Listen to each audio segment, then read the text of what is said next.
It's me, your host. Welcome back to our channel. I hope you all are well and doing great. So today I'm back with another video to give a review on another book, which is Echoes of the Heart. A memoir of love, loss, and healing. This book is by Dr. Muhammad Naveed Akbar. So we have already I have already given reviews on the half chapter of the first one of this book. If you guys haven't watched it yet, you can visit our channel and watch it there. And if you guys wanted to buy any one of the best selling book, you can visit our Amazon page and buy it from there. So I'll be without any wastage of time, I'll start the next from where we have to continue. 1.10 The first glimpse of what's ahead. Something changed that afternoon, not huge but real. Aisha discovered a cafe hidden down the end of a quiet street. The windows misted with heat inside. She pushed open the door, attracted by the coffee,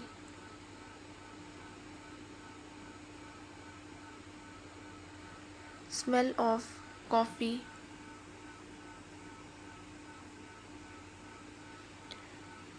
and the murmur of talk.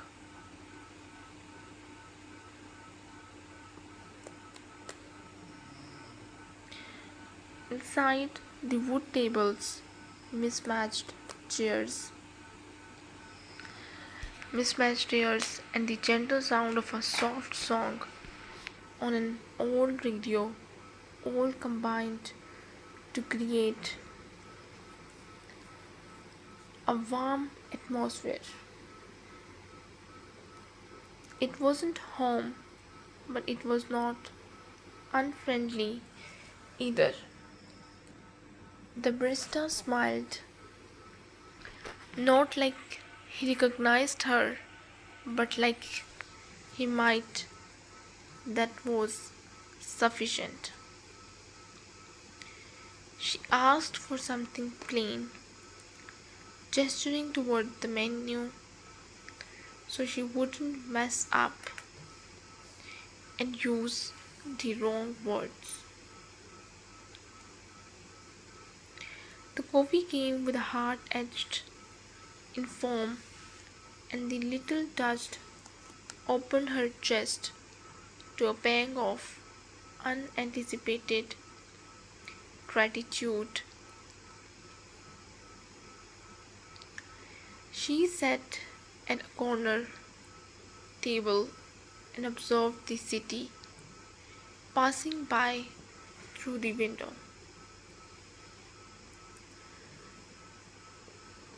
She walked past people.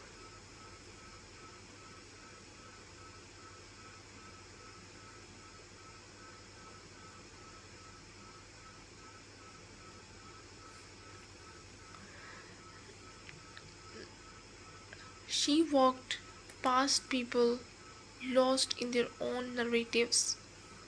For once, she didn't feel like an onlooker.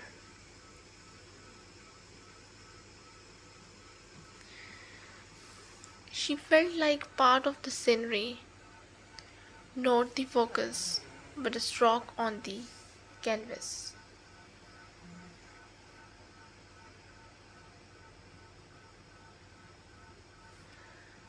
She took out her journal.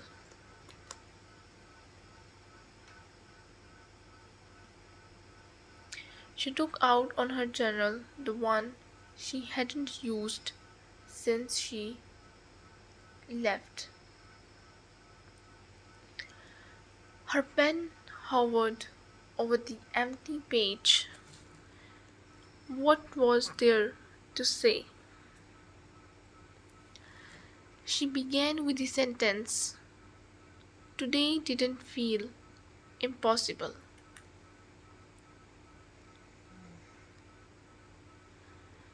It was unpoetic, but it was true. And the truth, she told herself, was the start of every good story.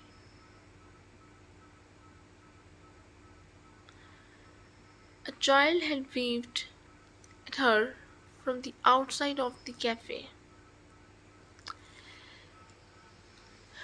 his face smeared with chocolate, his mother smiling as she tugged him gently along.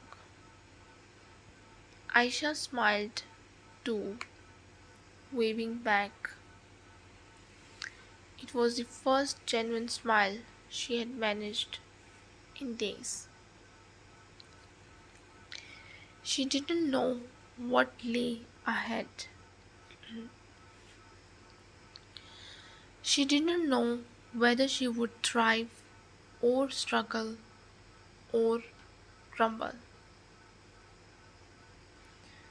But she did know she had survived the most she had survived the most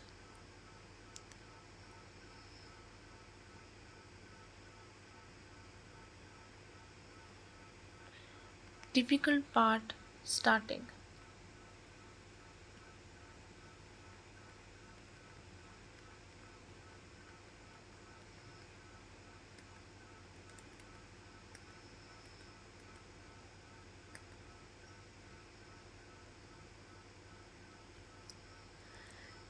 And in that instant, sipping coffee in an unfamiliar city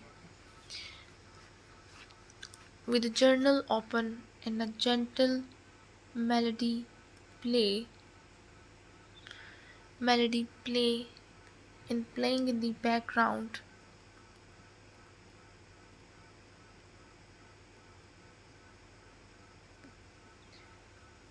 playing in the background,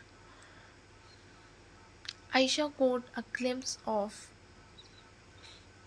what could be coming. Not certainly, not perfection, but possibility. The first walk without a map. The morning sky was grey the next day when Aisha set out to walk with without looking at her phone for directions. Until today, each step she had ever taken had been intentional had been intentional, eyes fixed on the screen.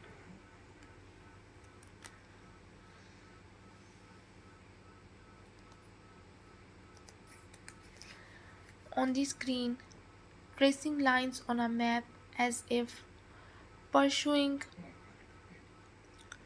a visual lifeline. Today was different. Today, she wanted to take a wrong turn on response purpose. Not out of fear, but because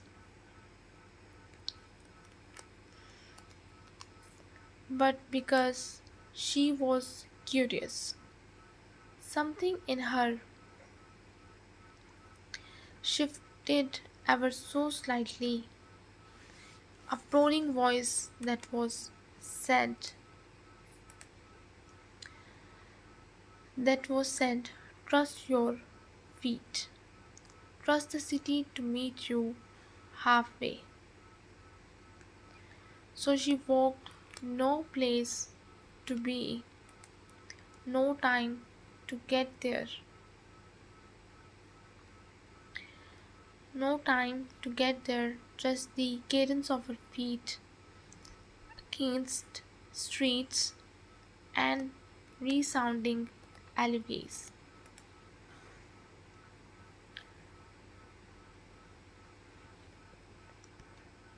With each block, she found things would have never seen. A bookstore with sun faded pages in the window. A park with old men set up chessboards under rustling trees.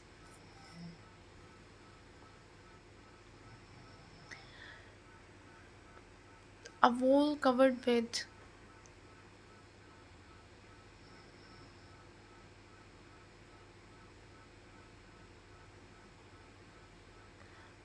covered with colorful paintings,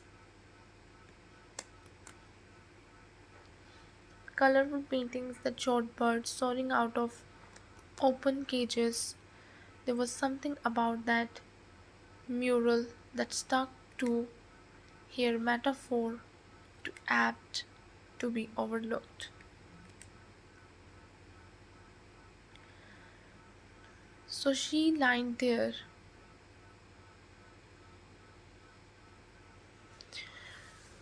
So she so she lingered there, examining the lines, remembering her remembering her own wings, how tightly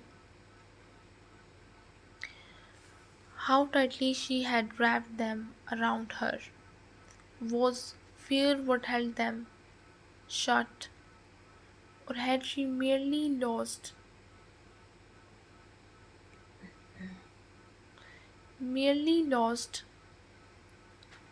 the use of wings?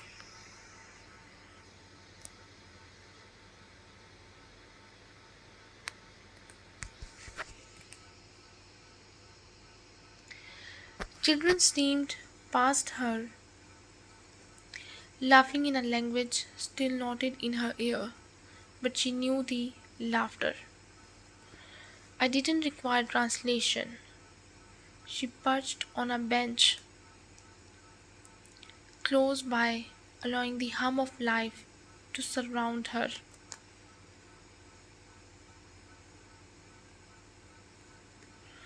Surround her. She wasn't a part of it. She wasn't a part of it yet, but she was closer than she had been.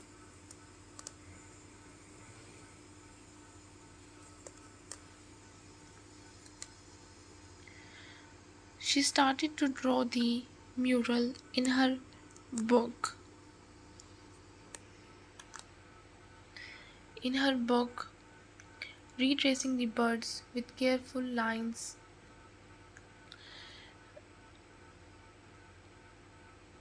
It wasn't drawing, it was taking something, even if only on paper.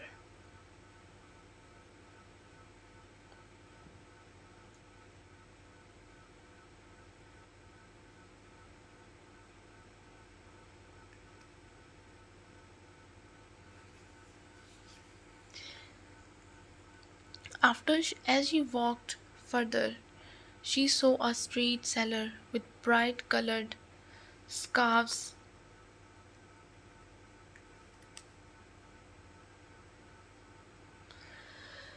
Scarves. This man smiled and held out one for them.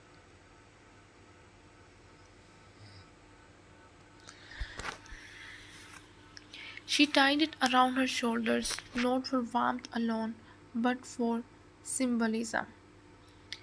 It was as if she had wrapped a cloak of courage over her fears. It was so odd how the smallest of exchanges could make the less threatening. A note, a smile, a trading of warmth without words. They were the building blocks of belonging. When she made it back to her apartment the night, she had nothing epic to telling job, no epiphanies, no meetings that changed the course of her life. But she had walked without a map. She had allowed the city to lead her, and as he avowed, and as he avowed reward, it had showed her small patches of wonder she wouldn't have discovered otherwise. That she thought was its own form of progress. Growth wasn't always thunderous, it was sometimes quite willingness to walk. She noted in her diary at night, "Today I didn't dread getting lost. I believed that I could find my way back." And that way, rest came more effortlessly than the previous nights.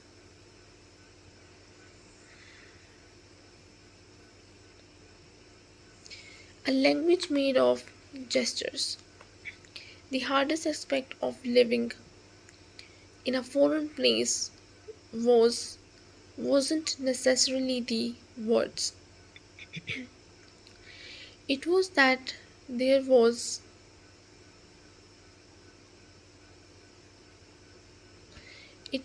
there was no shared meaning. Aisha had learned the language prior to relocating,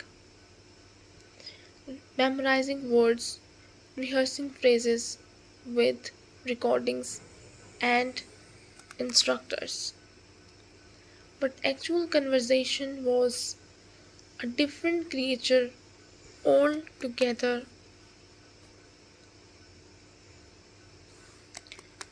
Altogether,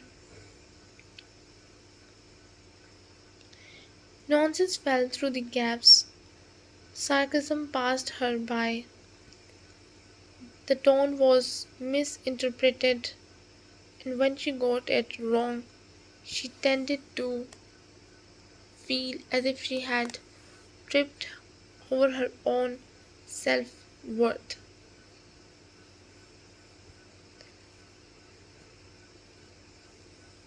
One day she went into a bakery down the hall from her apartment building, determined to purchase something without restoring to gesture. There was a short line, but the stress seemed overwhelming. She practiced her sentence in her head. "One cheese pastry, please." But when it was her turn, she got the words confused. The woman at the counter looked up at her,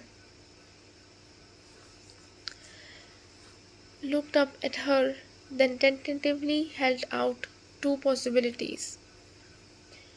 Aisha nodded to one of them, smiling smugly and hurriedly paid before ducking into the corner table, her cheeks burning.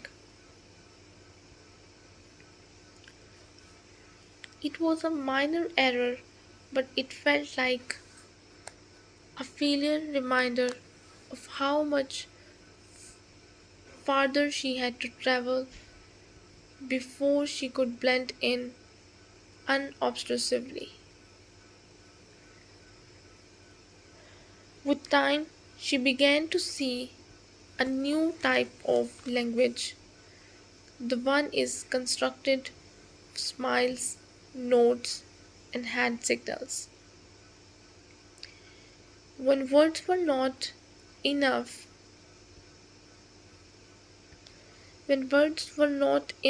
her hands and eyes filled in for her.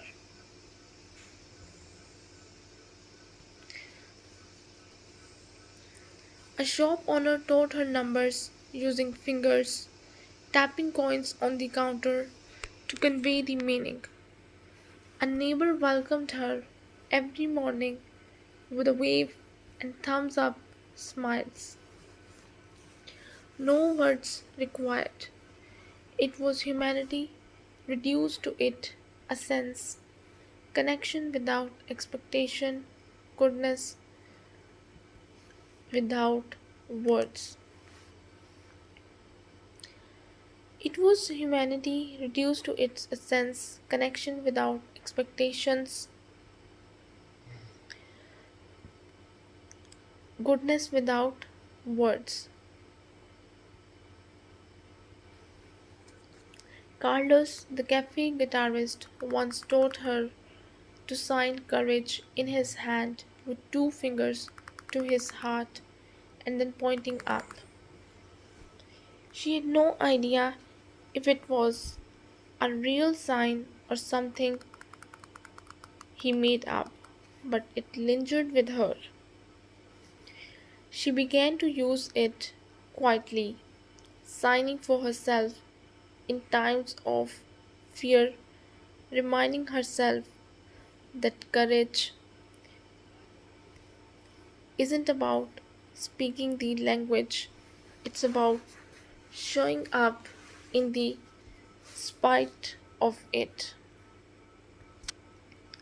These silent interactions became her sanctuary. They made her realize that language, once stripped down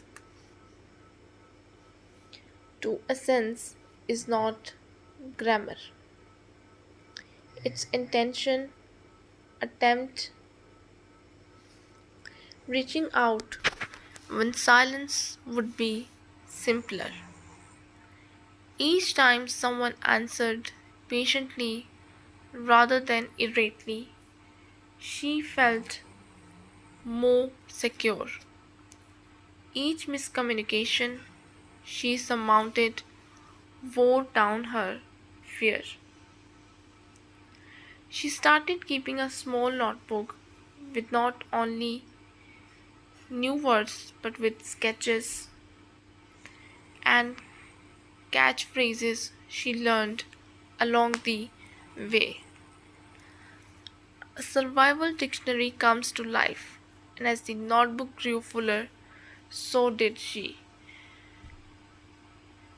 She wasn't yet, she wasn't fluent yet, but she was learning to communicate in ways that counted. When the city begins to know you, it occurred quietly to begin with. Aisha would go. Aisha would go into the corner shop and the shopkeeper would salute before she had even reached the counter. The woman behind the counter at the cafe started recalling her order by rote without being asked. A small girl who lived in the building opposite began waving at her from her window every afternoon.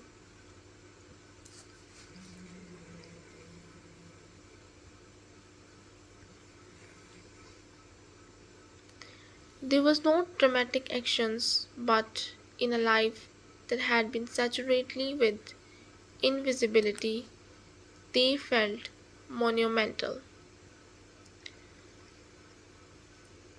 Awareness not merely being noticed, it was being remembered.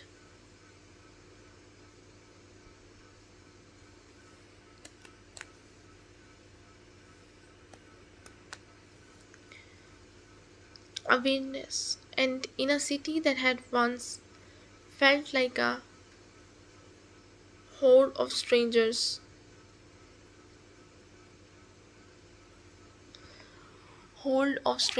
the slightest hint of familiarity was given great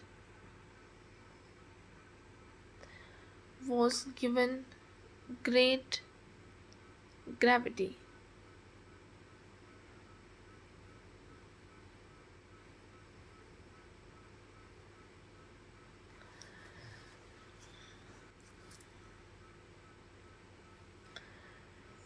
It was as if city had begun to remember her edges, recognize her cadences, her own reflection in store windows no longer felt completely alive. Her movements now had a new confidence, not of mastery, but of movement repeated often enough to create grooves of belonging. On one evening, she overheard two women chatting in her building's stairwell and caught fragments of their conversation. It wasn't much, but she understood to know enough to know they were talking about someone's child starting school. She smiled, realizing she had gasped that without translation it was like hearing a secret she wasn't supposed to catch. And yet it made her feel included if even if no one else knew. She started visiting a tiny park that had a bench overlooking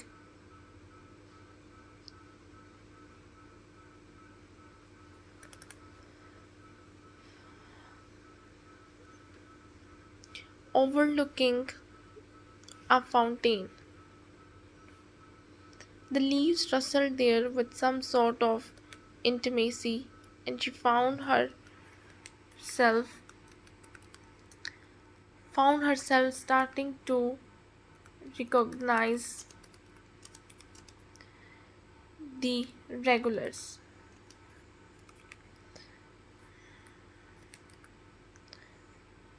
The woman who walked for her dog every morning, the man who always read thick glasses with newspaper, the couple that fed birds at noon. Aisha never disturbed them, but her presence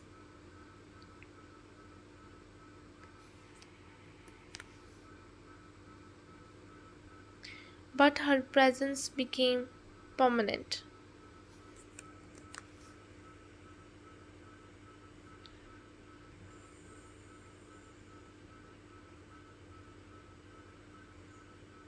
But her presence became permanent. One afternoon, she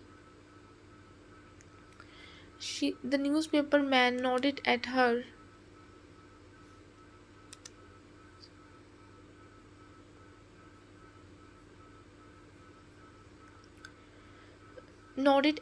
as he went by. She nodded in return, clinging to that brief,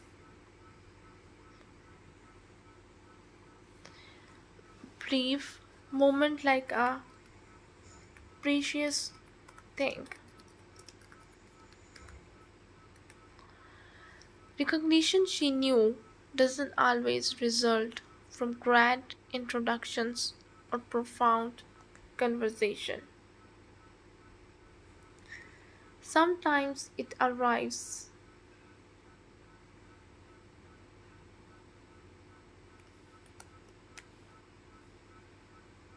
sometimes it arrives in the form of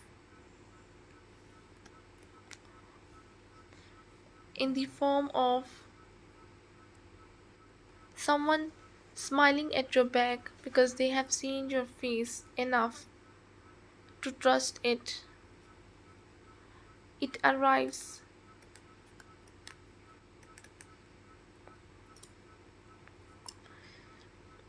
It arrives from the street vendor asking, "Same again," or the mailman holding out your envelope before you have even spoken a word.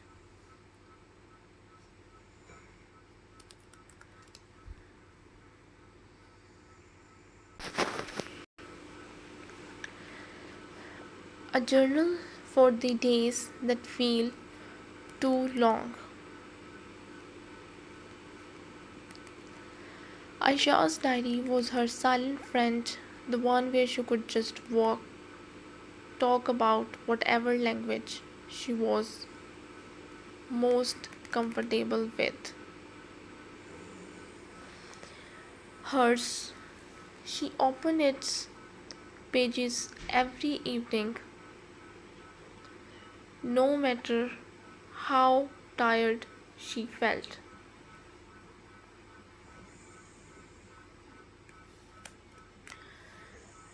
It initially started as a means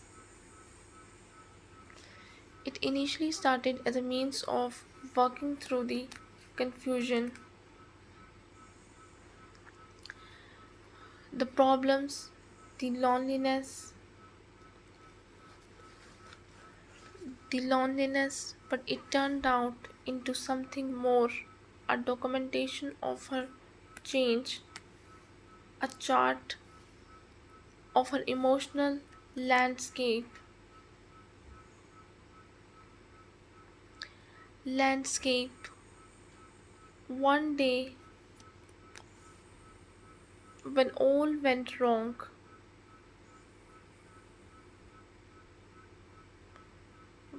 one day when all went wrong,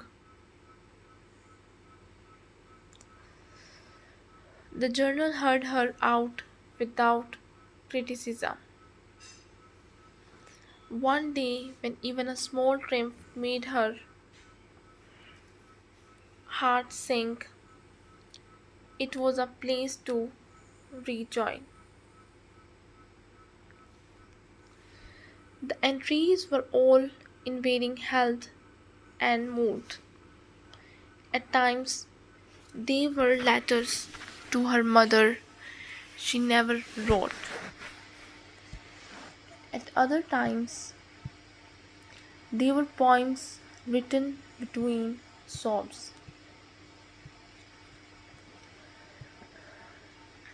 Some of the pages were simply checklists of things she had been able to accomplish in one day. Ask for directions, smile at a stranger, smile at a stranger.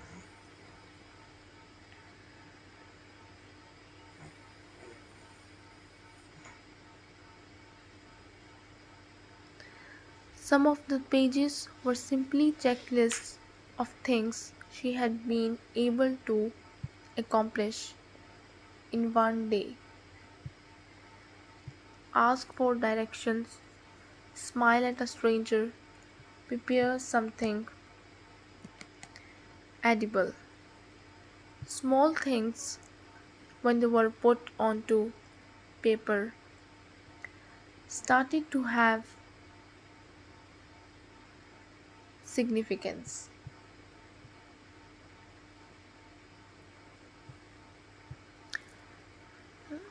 They made her realize that progress wasn't made in leaps but was measured in steps,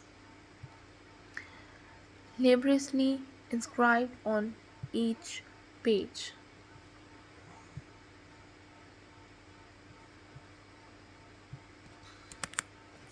The journal also caught the doubts, the things she was too scared to put into words.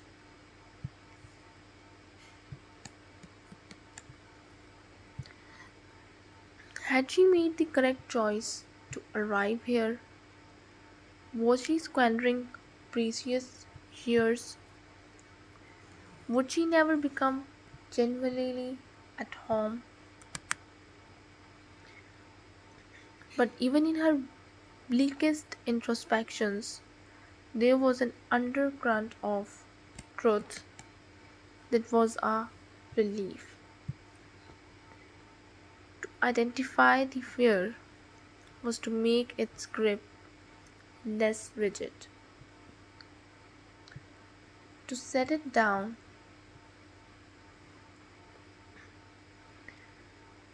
to set it down was to seize it back. There was one evening after a difficult day. There was one evening after a difficult day at the cafe where she had heard and ordered wrong and spilled a drink in humiliation that she wrote a complete entry starting with I don't belong here.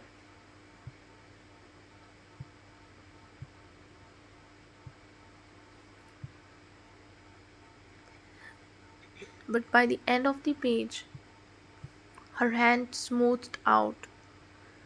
She finished with, but maybe tomorrow I will.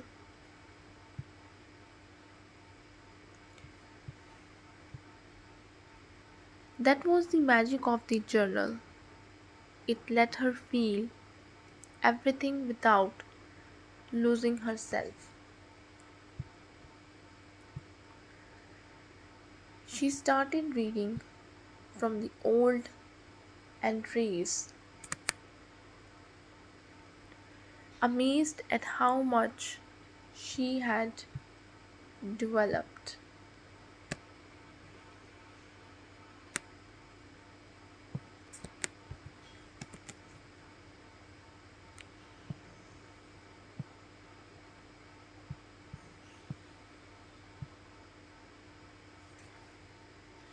The girl, the girl who had been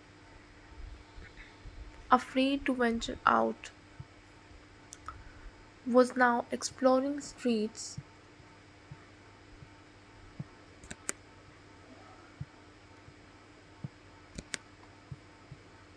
was now exploring streets without a guide map. The woman who used to weep quietly at night.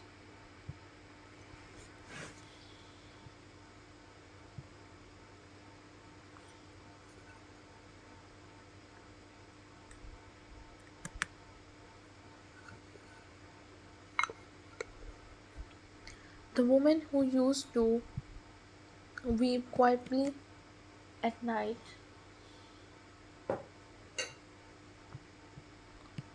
quietly at night, now laughed with her co-workers.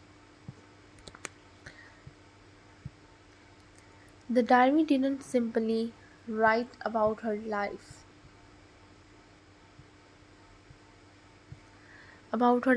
it was about her evolution, and in so doing, it emboldened her to continue writing it.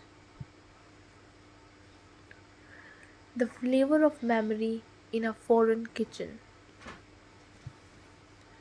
The aroma of home is usually the most powerful connection, powerful connection to memory.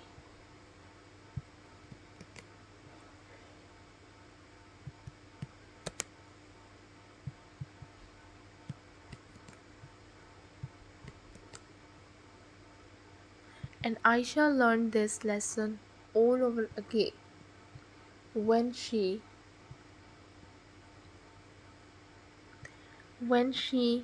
tried cooking one of her recipe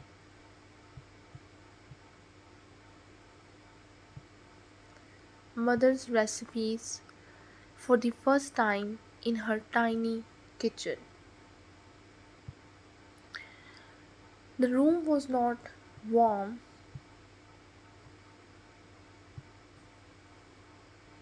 The room was not warm, it contained a humming refrigerator, a solo coil stove, and that cabinet doors that groaned when opened.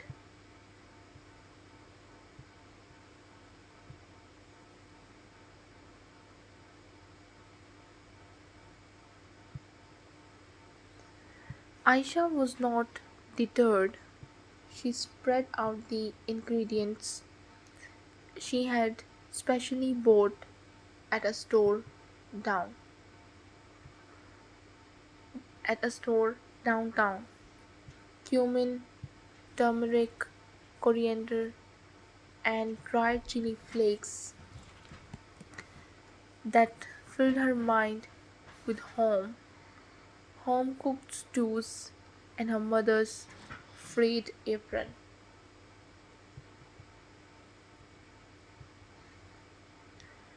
Cooking was always someone else's talent in her household, her mother's primarily, sometimes her brother Omar's. But today she required the ceremony more than the food.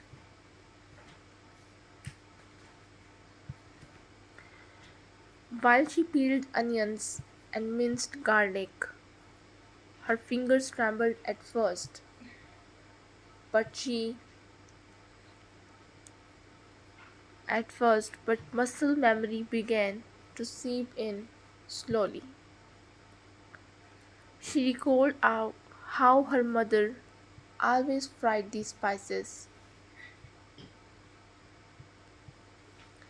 always fried the spices first to wake them up. The smell hit like a wave. For an instant, she was taken back to their little kitchen at home.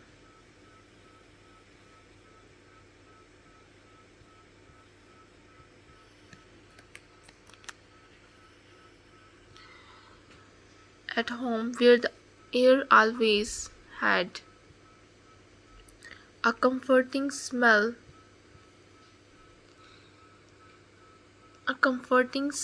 where the radio played old melodies and someone or other grumbled about the heat. Her eyes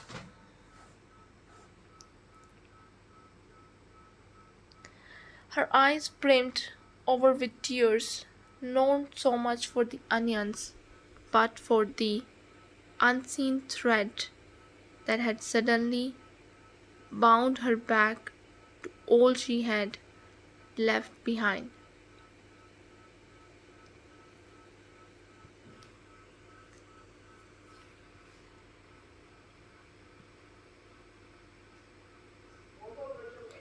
When the meal was finally complete, a humble lentil stew, it didn't quite taste like home. It was sweeter in flavor, gentle than her mother would have allowed, but it was hers, prepared in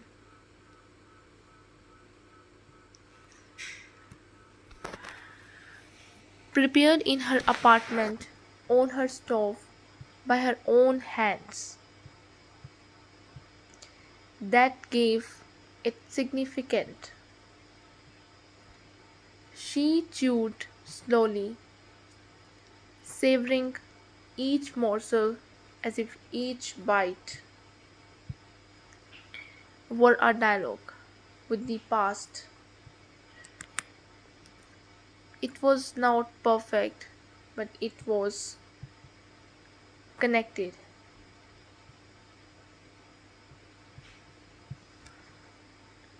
And at that moment, that was enough. The process of cooking became a second ritual after that. After that, she tried another dish every weekend.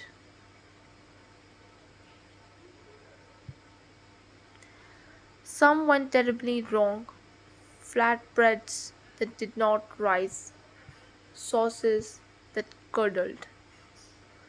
But others started to resemble the flavors of home, even if just faintly.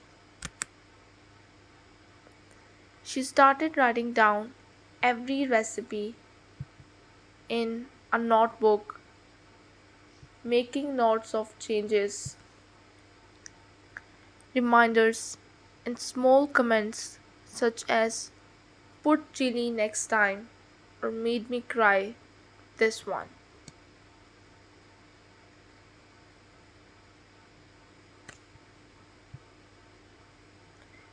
These dishes were her connection between two worlds, a conversation between the girl she once was and the woman she was evolving into.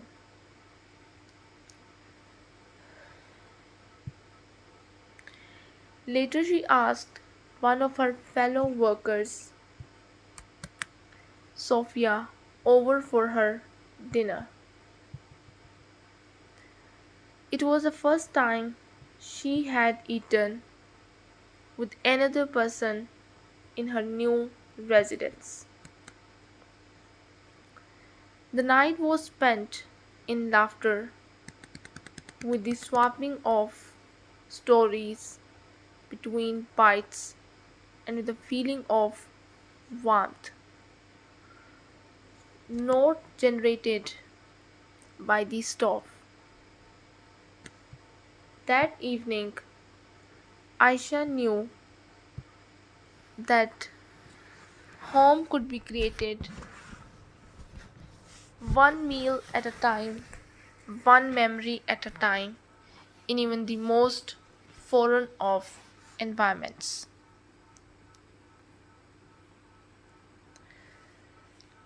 Conversation with the mirror. It wasn't until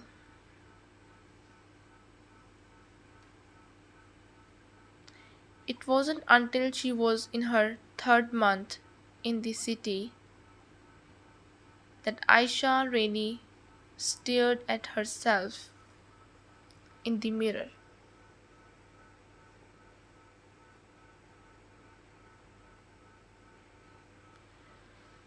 Not just a glance, as she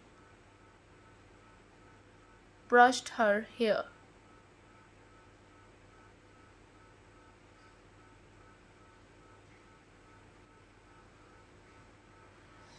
Not just a glance as she brushed her hair, or saw if she was dressed correctly,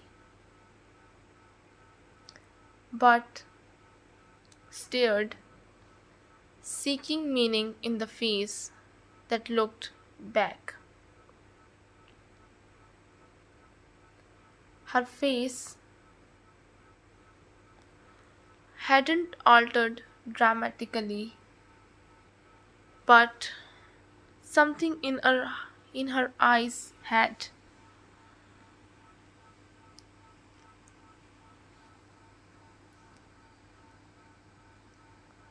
Something in her eyes had. They were weighted, not the sorrowful heaviness, but the heavy weight of change. She saw in the mirror not the girl who had walked out of the house,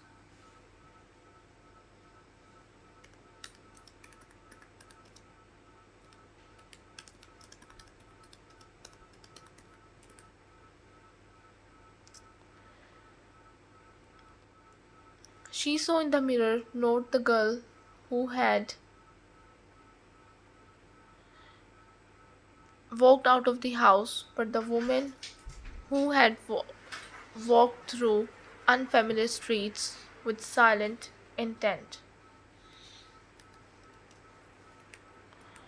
She remained there for a long time, observing the way her lips fell naturally into a neural shape, the way her eyebrows drew together, the way her eyebrows drew together, the way her eyebrows drew together when she was deep in thought. So, this is all we have from this book, from this chapter. I hope you guys liked it. If you did, don't forget to press the like button. I'll be back with another videos with another books to give a review on, and I will complete this chapter in this next video. So till then, just take care and goodbye.